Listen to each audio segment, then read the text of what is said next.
Bharat America మధ్య వ్యవసాయ రంగంలో సహకారాన్ని మరింత బలోపేతం చేసే దిశగా కీలక ముందడుగు పడింది.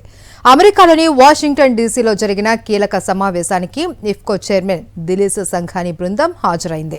ఈ సమావేశంలో వ్యవసాయ రంగంలో ఉమ్మడి సవాళ్లకు పరిష్కార మార్గాలను అన్వేషించడం, భవిష్యత్ అవకాశాలను గుర్తించడం, పరస్పర సహకారాన్ని మరింత విస్తరించడం వంటి అంశాలపై విస్తృతంగా చర్చించారు. ఈ చర్చలు భారత్ అమెరికా వ్యవసాయ భాగస్వామ్యాన్ని మరింత ముందుకు తీసుకెళ్లేందుకు కీలక అడుగుగా భావిస్తున్నట్లు యుఎస్ఐబిసి పేర్కొంది.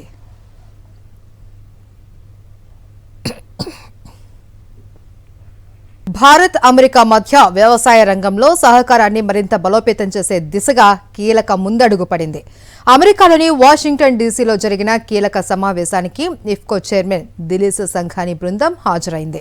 ఈ సమావేశంలో వ్యవసాయ రంగంలో ఉమ్మడి సవాళ్లకు పరిష్కార మార్గాలను అన్వేషించడం, భవిష్యత్ అవకాశాలను గుర్తించడం, పరస్పర సహకారాన్ని మరింత విస్తరించడం వంటి అంశాలపై విస్తృతంగా చర్చించారు. ఈ చర్చలు భారత్ అమెరికా వ్యవసాయ భాగస్వామ్యాన్ని మరింత ముందుకు తీసుకెళ్లేందుకు కీలక అడుగుగా భావిస్తున్నట్లు యుఎస్ఐబిసి పేర్కొంది.